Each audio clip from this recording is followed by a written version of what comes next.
Neat ಪ್ರಶ್ನೆ ಪತ್ರಿಕೆ ಸೋರಿಕೆ ಹೆಸರಲ್ಲಿ ವಿದ್ಯಾರ್ಥಿಗಳನ್ನು ದಾರಿ ತಪ್ಪಿಸಲಾಗುತ್ತಿದೆ. ಸಿಕಲ್ ಆನಂದಗೌಡ ಆರೋಪ. ಶಿಡ್ಲಘಟ್ಟ.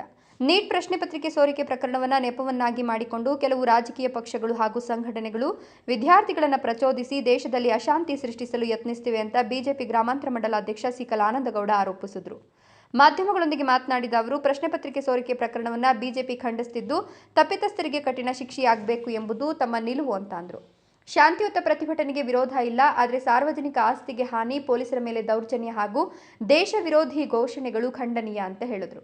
ಕೆಲವು ರಾಜಕೀಯ ಪಕ್ಷಗಳು ವಿದ್ಯಾರ್ಥಿಗಳನ್ನು ಬಳಸಿಕೊಂಡು ವ್ಯವಸ್ಥೆಯ ವಿರುದ್ಧ ದ್ವೇಷ ಹುಟ್ಟಿಸುವ ಪ್ರಯತ್ನ ನಡೆಸುತ್ತಿವೆ ಅಂತ ಆರೋಪಿಸಿದರು. ಚಿಕ್ಕಬಳ್ಳಾಪುರ ಸೇರಿದಂತೆ ಕೆಲವೆಡೆ ವಿದ್ಯಾರ್ಥಿಗಳನ್ನು ಪ್ರತಿಭಟನೆಗೆ ಕರೆತರುವ ಬಗ್ಗೆ ಆಕ್ಷೇಪ ವ್ಯಕ್ತಪಡಿಸಿದ ಅವರು, ವಿದ್ಯಾರ್ಥಿಗಳ ಭಾವನೆಗಳನ್ನು ರಾಜಕೀಯ ಲಾಭಕ್ಕಾಗಿ ಬಳಸಿಕೊಳ್ಳಬಾರದು ಎಂದರು. ಕಾಂಗ್ರೆಸ್ ಆಡಳಿತದಲ್ಲಿಯೂ ಪ್ರಶ್ನೆ ಪತ್ರಿಕೆ ಸೋರಿಕೆ, ನೇಮಕಾತಿ ಹಗರಣ ಸೇರಿದಂತೆ ಹಲವು ಪ್ರಕರಣಗಳು ನಡೆದಿದ್ದರೂ ಈಗ ಮಾತ್ರ ಕೇಂದ್ರ ಸರ್ಕಾರವನ್ನು ಗುರಿಯಾಗಿಸಲಾಗುತ್ತಿದೆ ಅಂತ ಟೀಕಿಸಿದರು. ಪ್ರಧಾನಮಂತ್ರಿ ನರೇಂದ್ರ ಮೋದಿಯವರು ನೀಟ್ ಸೋರಿಕೆ ಪ್ರಕರಣವನ್ನು ದುರದೃಷ್ಟಕರ ಘಟನೆ ಅಂತ ಹೇಳಿದ್ದು, ತಪ್ಪಿತಸ್ಥರ ವಿರುದ್ಧ ಕಠಿಣ ಕ್ರಮ ಕೈಗೊಳ್ಳುವುದಾಗಿ ಭರವಸೆ ನೀಡಿದ್ದಾರೆ. ವಿದ್ಯಾರ್ಥಿಗಳು ಯಾವುದೇ ಪ್ರಚೋದನೆಗೆ ಒಳಗಾಗದೆ ವಿದ್ಯಾಭ್ಯಾಸದತ್ತ ಗಮನ ಹರಿಸಿ ದೇಶದ ಹಿತಾಸಕ್ತಿಯನ್ನು ಗಮನದಲ್ಲಿಟ್ಟುಕೊಂಡು ನಡೆದುಕೊಳ್ಳಬೇಕು ಅಂತ ಸಿಕಲ್ ಆನಂದಗೌಡ ಮನವಿ ಮಾಡಿದರು. ಇನ್ನು ನಮ್ಮ ಭಾರತ ದೇಶದಲ್ಲಿ ಸನ್ಮಾನ್ಯ ನರೇಂದ್ರ ಮೋದಿಜಿಯವರು ಬಂದ ಮೇಲೆ ಯಾವುದೇ ಒಂದು ಕಪ್ಪು ಚುಕ್ಕೆ ಇಲ್ಲದೆ ಸತತವಾಗಿ 3 ಬಾರಿ ಈ ದೇಶವನ್ನು ಪ್ರಧಾನಮಂತ್ರಿಗಳಾಗಿ ಆಳ್ವಿಕೆ ಮಾಡಿರ್ತಕ್ಕಂಥದ್ದು ನಮ್ಮೆಲ್ಲರಿಗೂ ಗೊತ್ತಿರ್ತಕ್ಕಂಥದ್ದು. ಅದಕ್ಕೆ ಕಪ್ಪು ಚುಕ್ಕೆ ತರಬೇಕು ಅಂಥೇಳಿ ಇವತ್ತಿನ ದಿವಸ ನಿನ್ನೆ ಮೊನ್ನೆ ಉಟ್ಕೊಂಡಿರ್ತಕ್ಕಂತಹ ಈ ಕಾಕ್ರೋಚ್ ಪಾರ್ಟಿ ಅಂತ ಹೇಳಿ, ಈ ಕಾಕ್ರೋಚ್ ಪಾರ್ಟಿ ಅಂತ ಹೇಳಿದ್ರೆ ಏನು, ಅವರು ಸತತವಾಗಿ ಒಂದು 50 ವರ್ಷಗಳಿಂದ ದೇಶದಲ್ಲಿ ಜನಸೇವೆ ಮಾಡಿಕೊಂಡು ಜನಗಳ ಮಧ್ಯೆ ಇದ್ದು ಬೆಳೆದು ಬಂದಿರತಕ್ಕಂಥ ಪಾರ್ಟಿ ಅಲ್ಲ. ಇದು ಅನಿರೀಕ್ಷಿತವಾಗಿ ಹುಟ್ಟಿ ಬಂದಿರತಕ್ಕಂಥ ಒಂದು ಪಾರ್ಟಿ. ಈ ಪಾರ್ಟಿಯನ್ನು ದುರ್ಬಳಕೆ ಮಾಡಿಕೊಂಡು ಏನು NDA ಕೂಟ ಅಂತ ಹೇಳಿದೆ, ಇವರಿಗೆಲ್ಲ ಎಲ್ಲಿಂದ ಆರ್ಥಿಕ ಸಹಾಯ ಬರ್ತಾ ಇದೆ ಅನ್ನೋದು ಎಲ್ರಿಗೂ ಗೊತ್ತಿರ್ತಕ್ಕಂಥ ವಿಷಯ. ಏನು ಇವತ್ತಿನ ದಿವಸ ದೆಹಲಿಯ ಜಂತರ್ ಮಂತರ್ನಲ್ಲಿ ವಿದ್ಯಾರ್ಥಿಗಳನ್ನು ಬಳಸ್ಕೊಳ್ಳೋದ್ರ ಮುಖಾಂತರ ಅಲ್ಲಿರ್ತಕ್ಕಂಥ ಏನು ಚಳುವಳಿಯಲ್ಲಿ ಪ್ರತಿಭಟನೆಯಲ್ಲಿ ಪಾಲ್ಗೊಂಡಿದ್ದಾರೆ, ಆ ಪಾಲ್ಗೊಂಡಿರ್ತಕ್ಕಂಥವ್ರನ್ನ ನಾವು ಸಹ ಮಾಧ್ಯಮದಲ್ಲಿ ನೋಡಿದ್ವಿ. ಏನು ರಕ್ಷಣೆಗೆ ಅಂತೇಳಿ ನಿಂತಿರ್ತಕ್ಕಂಥ ಪೊಲೀಸರ ಮೇಲೆ ದೌರ್ಜನ್ಯ ಮಾಡ್ತಕ್ಕಂಥದ್ದು, ಹಾಗೂ ಅಲ್ಲಿ ನೀಟ್ ಪರೀಕ್ಷೆಯಲ್ಲಿ ಒಂದು ಪ್ರಶ್ನೆ ಪತ್ರಿಕೆ ಸೋರಿಕೆ ಅದನ್ನು ವಿಷಯವನ್ನು ಮುಂದೆ ಇಟ್ಕೊಂಡು ಇವರು ಮಾಡಿರ್ತಕ್ಕಂಥ ಅನಾಹುತಗಳು ಒಂದಲ್ಲ ಎರಡಲ್ಲ. ನಮಗೆ ಖಂಡಿತವಾಗೂ ನಾವು ಸಪೋರ್ಟ್ ಇದೆ. ನೀಟ್ ಎಕ್ಸಾಮ್ ಪೇಪರ್ ಲೀಕ್ ಆಗಿರೋದ್ರ ಬಗ್ಗೆ ನಮ್ಮ ವಿರೋಧನೂ ಇದೆ. ನಾವು ಭಾರತೀಯ ಪ್ರಜೆಯಾಗಿ ಖಂಡಿತವಾಗೂ ನಾವು ವಿರೋಧ ಮಾಡ್ತೀವಿ. ಕೇವಲ ನೀಟ್ ಎಕ್ಸಾಮ್ ಪ್ರಶ್ನೆ ಪತ್ರಿಕೆ ಲೀಕ್ ಆಗಿದೆ ಅದಕ್ಕೆ ಮಾತ್ರ ಸೀಮಿತವಾಗಿ ಪ್ರತಿಭಟನೆ ಮಾಡಿದ್ದಿದ್ರೆ ನಾವೆಲ್ಲರೂ ಸಹ ಹೋಗಿ ಆ ಪ್ರತಿಭಟನೆಯಲ್ಲಿ ಪಾಲ್ಗೊಳ್ತಾ ಇದ್ವಿ. ಆದರೆ ಭಯೋತ್ಪಾದಕ ರೀತಿಯಲ್ಲಿ ಪೊಲೀಸರ ಮೇಲೆ ದೌರ್ಜನ್ಯ ಮಾಡೋದು, ಸಾರ್ವಜನಿಕರ ಆಸ್ತಿಯನ್ನು ಹಾಳು ಮಾಡ್ತಕ್ಕಂಥದ್ದು, ಅಲ್ಲಿ ಕೊಡ್ತಕ್ಕಂಥ ಹೇಳಿಕೆಗಳನ್ನು ನೋಡಿದ್ರೆ ಪಾರ್ಲಿಮೆಂಟನ್ನು ನಾಶ ಮಾಡ್ತೀವಿ, ಬಾಂಗ್ಲಾದೇಶದಲ್ಲಿ ಶ್ರೀಲಂಕಾದಲ್ಲಿ ಯಾವ ರೀತಿ ದಂಧೆ ಇದ್ದು ಅಲ್ಲಿನ ದೇಶವನ್ನು ಹಾಳು ಮಾಡೋದ್ರಲ್ಲ ಆ ರೀತಿಯಾಗಿ ನಮ್ಮ ಭಾರತವನ್ನು ಹಾಳು ಮಾಡ್ತೀವಿ, ಭಾರತ ಮಾತೆ ಅಂತ ಹೇಳ್ತಿರಲ್ಲ, ಭಾರತ ಮಾತೆ ನಿಮ್ಮ ತಾಯಿ ಆದರೆ ತಂದೆ ಯಾರು ಅನ್ನೋದನ್ನೊಂದು ಕ್ವಶನ್ ಮಾಡ್ತಕ್ಕಂಥದ್ದು. ಆರ್ಟಿಕಲ್ 370 ರದ್ದು ಮಾಡಿ ಕಾಶ್ಮೀರವನ್ನು ಇವತ್ತಿನ ದಿವಸ ಪ್ರವಾಸೋದ್ಯಮದ ಒಂದು ದೇಗುಲ ಅಂತಲೇ ಮಾಡಿದ್ದಾರೆ ನಮ್ಮ ಪ್ರಧಾನಮಂತ್ರಿಗಳು. ಅಂಥ ಆರ್ಟಿಕಲ್ 70 ಬಗ್ಗೆ ನೀವು ಪ್ರಶ್ನೆ ಮಾಡ್ತೀರಿ ಅಂತ ಹೇಳಿದ್ರೆ ನಿಮ್ಮ ಉದ್ದೇಶ ಕೇವಲ ನೀಟ್ ಎಕ್ಸಾಮಿಗೆ ಪ್ರಶ್ನೆ ಪತ್ರಿಕೆಗೆ ಸೀಮಿತವಾಗಿರ್ತಕ್ಕಂಥದ್ದಲ್ಲ. ಈ ಕಾಂಗ್ರೆಸ್ನವರು ಆಗಿರ್ಬೋದು, ಇಲ್ಲ ಬೇರೆ ಪಕ್ಷದವರು ಯಾರ್ಯಾರು ಅದರಲ್ಲಿ ಇನ್ವಾಲ್ವ್ಮೆಂಟ್ ತಗೊಂಡು ಅಲ್ಲಿ ಪ್ರತಿಭಟನೆಗೆ ನಾವು ಸಪೋರ್ಟ್ ಮಾಡ್ತೀವಿ ಅಂಥೇಳಿ ಇಂಡೈರೆಕ್ಟಾಗಿ ಅಲ್ಲಿನ ವ್ಯವಸ್ಥೆಯನ್ನು ಹಾಳು ಮಾಡ್ತಕ್ಕಂಥ ಒಂದು ಮನಸ್ಥಿತಿಯನ್ನು ಇಟ್ಕೊಂಡು ಏನು ಹೋಗ್ತದೆ, ಅದಕ್ಕೆಲ್ಲ ನಮ್ಮ ವಿರೋಧ ಇದೆ. ಖಂಡಿತವಾಗಿ ನಾನು ಒಂದು ಪಕ್ಷದ ಕುರಿತಾಗಿ ನಾನು ಮಾತನಾಡ್ತಾ ಇಲ್ಲ, ನಾನು ಭಾರತದ ಪ್ರಜೆಯಾಗಿ ಮಾತಾಡ್ತಾ ಇದ್ದೀನಿ. ಏನು ಇವತ್ತಿನ ದಿವಸ ವಿದ್ಯಾರ್ಥಿಗಳು ಅಂತ ಹೇಳಿ, ಸ್ಟೂಡೆಂಟ್ಸ್ ಅಂತ ಹೇಳಿ ಆ ಪ್ರತಿಭಟನೆಗಳನ್ನು ಮಾಡ್ತಾ ಇದ್ದಾರೆ. ಇದು ಮಾಡ್ತಕ್ಕಂಥ ಉದ್ದೇಶ ಸರಿ ಇಲ್ಲ. ಅಲ್ಲಿ ನೀಟ್ ಎಕ್ಸಾಮ್ ಅನ್ನೋದನ್ನು ಮುಂದೆ ಇಟ್ಕೊಂಡು ಹಿಂದೆಯಿಂದ ಏನೆಲ್ಲ ಅನಾಹುತಗಳನ್ನು ಮಾಡ್ತಾ ಇದ್ದಾರೆ, ಅದೇ ರೀತಿಯಾಗಿ ಇಲ್ಲಿ ಕೂಡ ಕರ್ನಾಟಕದಲ್ಲಿ ನಿನ್ನೆ ಒಂದು ಚಿಕ್ಕಬಳ್ಳಾಪುರದಲ್ಲಿ ಉಪಮುಖ್ಯಮಂತ್ರಿಗಳು ಬಂದಿರೋ ಸಮಯದಲ್ಲಿ ಅಲ್ಲೂ ಸಹ ನಿಮ್ಮ ಮಾಧ್ಯಮದಲ್ಲಿ ನಾನು ಗಮನಿಸಿದೆ, ಅಲ್ಲಿನ ಸ್ಥಳೀಯ ಶಾಸಕರು ಕಾಲೇಜ್ನಲ್ಲಿರ್ತಕ್ಕಂಥ ವಿದ್ಯಾರ್ಥಿಗಳನ್ನ ಕರ್ಕೊಂಬಂದು ಪ್ರತಿಭಟನೆಯಲ್ಲಿ ಪಾಲ್ಗೊಳ್ಳಿಕ್ಕೆ ಒಂದು ಒತ್ತಡವನ್ನು ಹೇರ್ತಾರೆ. ಅರೆ, ನೀವು ಪ್ರತಿಭಟನೆ ಮಾಡಬೇಕು ಅಂತೇಳಿ ವಿದ್ಯಾರ್ಥಿಗಳಿಗೆ ಸ್ವತಂತ್ರ ಇದೆ, ಅವ್ರಿಗೇನನ್ನ ಅನಿಸ್ತು ಅಂತ ಹೇಳಿದ್ರೆ ಸ್ವಇಚ್ಛೆಯಿಂದ ಬಂದು ಪ್ರತಿಭಟನೆಗಳನ್ನು ಮಾಡಲಿ, ಧರಣಿಗಳನ್ನು ಮಾಡಲಿ. ನಮಗೆ ಅದರ ಬಗ್ಗೆ ಎರಡು ಮಾತಿಲ್ಲ. ನೀವು ಪ್ರಚೋದನೆ ಮಾಡಬೇಕು ಅಂತೇಳಿ ವಿದ್ಯಾರ್ಥಿಗಳನ್ನು ಕರ್ಕೊಂಬಂದು ಯಾರೆಲ್ಲ ಆತ್ಮಹತ್ಯೆ ಮಾಡ್ಕೊಂಡಿದ್ದಾರೆ ಅವರ ಬ್ಯಾನರ್ಗಳನ್ನು ಕಾಲೇಜುಗಳ ಹತ್ರ ಹಾಕೋದು, ಅಲ್ಲಿರೋ ವಿದ್ಯಾರ್ಥಿಗಳಿಗೆ ಪ್ರಚೋದನೆಯನ್ನು ಕೊಡ್ತಕ್ಕಂಥ ಕೆಲಸವನ್ನು ನೀವು ಮಾಡ್ತಾ ಇದ್ದಾರೆ. ಇದನ್ನೆಲ್ಲ ಯಾವ ರೀತಿ ಅಂತ ಅದಕ್ಕೆ ಅವರಿಗೆಲ್ಲ ಮಿಸ್ಗೈಡ್ ಮಾಡ್ತಕ್ಕಂಥದ್ದು, ಮಕ್ಕಳ ಮನಸ್ಸಲ್ಲಿ ಬೇರೆ ರೀತಿಯಾದಂತಹ ದ್ವೇಷವನ್ನು ಬಿತ್ತಕ್ಕಂಥ ಕೆಲಸ ಈ ಕಾಂಗ್ರೆಸ್ ಸರ್ಕಾರ ಮಾಡ್ತಾ ಇದೆ. ಖಂಡಿತವಾಗೂ ಇದು ಒಳ್ಳೆಯದಲ್ಲ. ನಮ್ಮ ಭಾರತೀಯ ಜನತಾ ಪಾರ್ಟಿ ಒಂದೇ ಕಡೆಯಿಂದಲ್ಲ, ಎಲ್ಲ ನಮ್ಮ ದೇಶದ ಪ್ರಜೆಗಳು, ನಮ್ಮ ವಿದ್ಯಾರ್ಥಿಗಳು, ಅರೆ ನೀಟ್ ಪರೀಕ್ಷೆ ಆಗಿದೆ, ನೀಟ್ ಪರೀಕ್ಷೆ ಮೊನ್ನೆ ಸೋರಿಕೆ ಆದಮೇಲೆ ತದನಂತರ ಅದನ್ನು ಮರುಪರೀಕ್ಷೆಯನ್ನು ಮಾಡಾಗಿದೆ, ಎಕ್ಸಾಮ್ ಬಂದಿದೆ, ಎಲ್ಲ ಅಡ್ಮಿಷನ್ಸ್ ಆಗ್ತಾ ಇದೆ. ಈಗೇನ್ರಿ ಸ್ವಾಮಿ ನಿಮ್ಮದು? ಈಗ ಆತ್ಮಹತ್ಯೆ ಮಾಡ್ಕೊಂಡಿದ್ದಾರೆ ಅಂತ ಹೇಳಿದ್ರಲ್ಲ, ಪ್ರತಿ ಸರಿನೂ ಎಕ್ಸಾಮ್ ಆದಮೇಲೆ ನೀಟ್ ಎಕ್ಸಾಮ್ ರಿಸಲ್ಟ್ ಬಂದ ಮೇಲೆ ಕೆಲವೊಂದು ಒತ್ತಡಗಳಿಂದ, ಆ ವಿದ್ಯಾರ್ಥಿಗಳ ಮೇಲೆ ಇರತಕ್ಕಂಥ ಒತ್ತಡಗಳಿಂದ ಕೆಲವೊಂದು ಆತ್ಮಹತ್ಯೆಗಳಾಗಿರುತ್ತೆ, ಪ್ರತಿ ವರ್ಷವೂ ಆಗ್ತಾ ಇದೆ. ಹಾಗಂಥೇಳಿ ಈ ನೀಟ್ ಪರೀಕ್ಷೆಯಲ್ಲಿ ನೀಟ್ ಸೋರಿಕೆ ಪ್ರಶ್ನೆ ಪತ್ರಿಕೆ ಆಗಿದೆ ಅನ್ನೋದನ್ನು ನೀವು ಗುರಿಯಾಗಿಸ್ಕೊಂಡು ಈ ರೀತಿಯಾದಂಥ ಬೇರೆ ಒಂದು ಪ್ರಚೋದನೆಗಳನ್ನು ಮಾಡ್ತಕ್ಕಂಥದ್ದು ಖಂಡಿತ ಸರಿಯಲ್ಲ.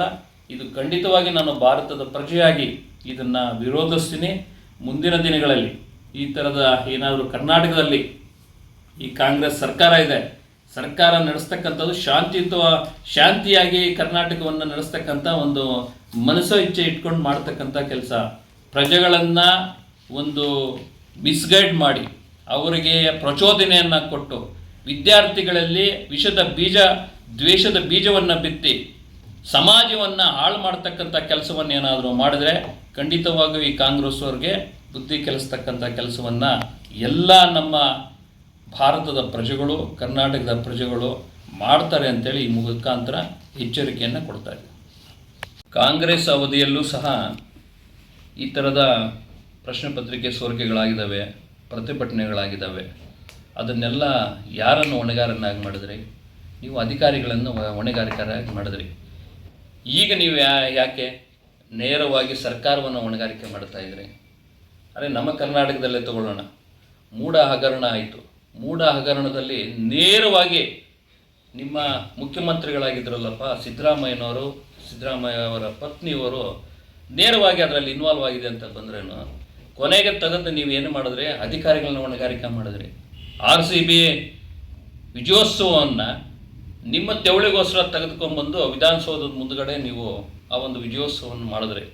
ಆ ನಿಮ್ಮ ತೆವಳಿಗೋಸ್ಕರ ಮಾಡಿರ್ತಕ್ಕಂಥ ವಿಜಯೋತ್ಸವದಲ್ಲಿ ಸುಮಾರು 14 ಮಂದಿ ಅಮಾಯಕರು ಬಲಿಯಾದರು. ಆಗ ನೀವು ಮಾಡಿರ್ತಕ್ಕಂಥ ಒಂದು ತಪ್ಪಿಗೆ ಅಧಿಕಾರಿಗಳನ್ನ ಹೊಣೆ ಮಾಡಿದ್ರಿ. ಅದೇ ನೀಟ್ ಪರೀಕ್ಷೆಯಲ್ಲಿ ಬಂದಾಗ ಸರ್ಕಾರವನ್ನು ಯಾಕೆ ಹೊಣೆ ಮಾಡ್ತೀರಿ? ಸರ್ಕಾರ ಎಲ್ಲ ಮುನ್ನೆಚ್ಚರಿಕೆಗಳನ್ನು ತೊಗೊಂಡಿದ್ರು ಅಲ್ಲಿರ್ತಕ್ಕಂಥ ಅಧಿಕಾರಿಗಳಲ್ಲೂ ಕೆಲವು ಲೋಪಗಳು ಇರೋದರಿಂದ ಆಗಿದೆ, ಪ್ರಶ್ನೆ ಪತ್ರಿಕೆ ಸೋರಿಕೆ ಆಗಿದೆ. ಆದರೆ ನೀವು ಸರ್ಕಾರವನ್ನು ನೇರವಾಗಿ ಹೊಣೆ ಮಾಡ್ತಕ್ಕಂಥ ಕೆಲಸವನ್ನು ಮಾಡ್ತಿದ್ದಿಲ್ಲ. ಅದೇ ಈಗ ಪ್ರತಿಭಟನೆ ಮಾಡ್ತಕ್ಕಂಥವರು ಇದೇ ಮೂಢ ಹಗರಣ ಆದಾಗ RCBಯಲ್ಲಿ ವಿಜಯೋತ್ಸವದಲ್ಲಿ ಆ ಸಾವು ಸಂಭವಿಸಿದಾಗ ನೀವೆಲ್ಲ ಎಲ್ಲೋಗಿದ್ರಿ? ರೈತರಿಗೆ ಒಂದು ಬೆಂಬಲ ಬೆಲೆ ಕೊಡಿ ಅಂತೇಳಿ ಇದೇ ಸಿದ್ದರಾಮಯ್ಯ ಸರ್ಕಾರ ಇರಬೇಕಾದ್ರೆ ಬೆಳಗಾವಿ ಹತ್ರ ನಾವು ಪ್ರತಿಭಟನೆಯನ್ನು ಮಾಡಿದಾಗ ಲಾಠಿ ಚಾರ್ಜ್ ಮಾಡ್ತಿರಲ್ಲ, ಅದನ್ನೇನಂತ ಕರೀಬೇಕು? ಅಂದರೆ ರೈತರು ಅವ್ರಿಗಾಗಿರ್ತಕ್ಕಂಥ ಅನ್ಯಾಯವನ್ನು ಕೇಳಬಾರ್ದ?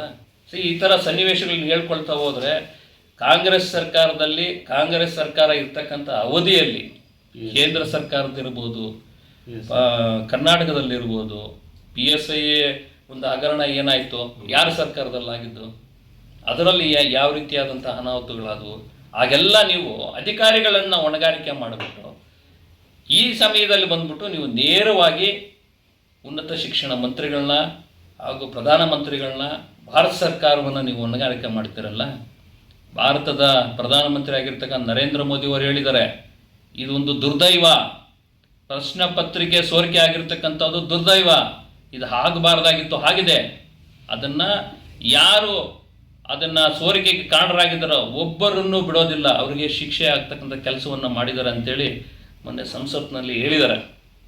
ನೀವು ಸಮಯ ಸಂದರ್ಭ ನೋಡಿಕೊಂಡು ಚಳಿಗಾಲದ ಅಧಿವೇಶನಗಳು ಶುರುವಾದಾಗ ಸಂಸತ್ತು ನಡಿಬೇಕಾದ್ರೆ ನೀವು ಅದನ್ನು ಗುರಿಯಾಗಿಸ್ಕೊಂಡು ನೀವು ಈ ಥರದ ಪ್ರತಿಭಟನೆಗಳನ್ನು ವಿದ್ಯಾರ್ಥಿಗಳನ್ನ ಬಳಸ್ಕೊಂಡು ವಿದ್ಯಾರ್ಥಿಗಳಂತ ಹೇಳಿ ಆ ವಿದ್ಯಾರ್ಥಿಗಳಲ್ಲಿ ಭಯೋತ್ಪಾದಕರನ್ನು ಕೂಡ ಸೇರಿಸಿ ನೀವು ಈ ರೀತಿಯಾದಂಥ ಒಂದು ಪ್ರತಿಭಟನೆಗಳನ್ನು ಮಾಡ್ತೀರಿ ಅಂತ ಹೇಳಿದ್ರೆ ನಿಮ್ಮ ಮನಸ್ಥಿತಿ ಯಾವ ರೀತಿ ಇದೆ ಅಂದರೆ ನೀವು ದೇಶದ ದುಸ್ಥಿತಿಯಲ್ಲಿ ಹೋಗ್ತಕ್ಕಂಥ ಕೆಲಸವನ್ನು ಮಾಡಬೇಕು, ದೇಶವನ್ನು ಹಾಳುಗೆಡ್ತಕ್ಕಂಥ ಕೆಲಸ ಮಾಡಬೇಕು, ನಮ್ಮ ಭಾರತದ ದೇಶದ ನೆಮ್ಮದಿಯನ್ನು ಹಾಳು ಮಾಡಬೇಕು, ವಿದ್ಯಾರ್ಥಿಗಳಲ್ಲಿ ವಿಷದ ಬೀಜವನ್ನು ಬಿತ್ತಬೇಕು, ದ್ವೇಷದ ಬೀಜವನ್ನು ಬಿತ್ತಬೇಕು, ನಿಮ್ಮ ಬೇಳೆ ಬೇಯಿಸ್ಕೋಬೇಕು ಅನ್ನೋ ಒಂದು ಮನಸ್ಥಿತಿ ನಿಮಗಿರತಕ್ಕಂಥದ್ದು. ನಿಮ್ಮ ಕಾಂಗ್ರೆಸ್ನವ್ರಿಗೆ ಹೇಳ್ತೀವಿ ನೇರವಾಗಿ, ಖಂಡಿತವಾಗೂ ನಿಮ್ಮ ಮನಸ್ಥಿತಿ ಏನು ಅಂತೇಳಿ ಪ್ರತಿಯೊಬ್ಬ ವಿದ್ಯಾರ್ಥಿಗೂ ಒಬ್ಬ ಪೌರನಿಗೂ ಸಹ ಗೊತ್ತಿರೋದ್ರಿಂದ ನಿಮ್ಮ ಈ ಯಾವುದೇ ಆಟಗಳು ನಡೆಯೋದಿಲ್ಲ. ಖಂಡಿತವಾಗೂ ಇದನ್ನು ಭಾರತದ ಪ್ರಜೆಯಾಗಿ ಪ್ರತಿಯೊಬ್ಬರೂ ಸಹ ಇದನ್ನು ವಿರೋಧ ಮಾಡ್ತಾರೆ. ಇದನ್ನು ಯಾರೂ ಸಹ ಒಪ್ತಕ್ಕಂಥದ್ದಲ್ಲ. ಖಂಡಿತವಾಗಿ ಈ ಥರದ ಒಂದು ದುಸ್ಸಾಹಸಕ್ಕೆ ಕೈ ಹಾಕೋದನ್ನು ಬಿಡಿ, ಇಲ್ಲ ಅಂತೇಳಿ ಮುಂದಿನ ದಿನಗಳಲ್ಲಿ ನೀವು ಇದರ ಪರಿಣಾಮಗಳನ್ನು ಎದುರಿಸಬೇಕಾಗ್ತದೆ. ಎಲ್ಲ ನಮ್ಮ ವಿದ್ಯಾರ್ಥಿ ಸಮ್ಮುಖದಲ್ಲಿ ಒಂದು ಮನವಿಯನ್ನು ಮಾಡ್ತೀನಿ. ಈ ಕಾಂಗ್ರೆಸ್ ಸರ್ಕಾರದವರು ಕೇವಲ ಅವರು ಬೆಳೆ ಬೇಯಿಸ್ಕೊಳ್ಳಿಕ್ಕೆ ನಿಮ್ಮನ್ನು ದಾರಿ ತಪ್ಪಿಸ್ತಕ್ಕಂಥ ಕೆಲಸವನ್ನು ಮಾಡ್ತಾ ಇದ್ದಾರೆ. ನೀವು ಪ್ರಬುದ್ಧರಿದ್ದೀರಿ, ವಿದ್ಯಾವಂತರಿದ್ದೀರಿ, ದಯಮಾಡಿ ಭಾರತ ಅಂತ ಹೇಳಿದ್ರೆ ಇಲ್ಲಿ ಯಾವುದೇ ಪಕ್ಷಕ್ಕೆ ಸೀಮಿತವಾಗಿರ್ತಕ್ಕಂಥದ್ದಲ್ಲ. ನಮ್ಮ ಭಾರತದ ಬಗ್ಗೆ ಮಾತನಾಡಬೇಕಾದ್ರೆ ನೀವು ಧ್ವನಿಗೂಡಿಸ್ಬೇಕಾಗ್ತದೆ.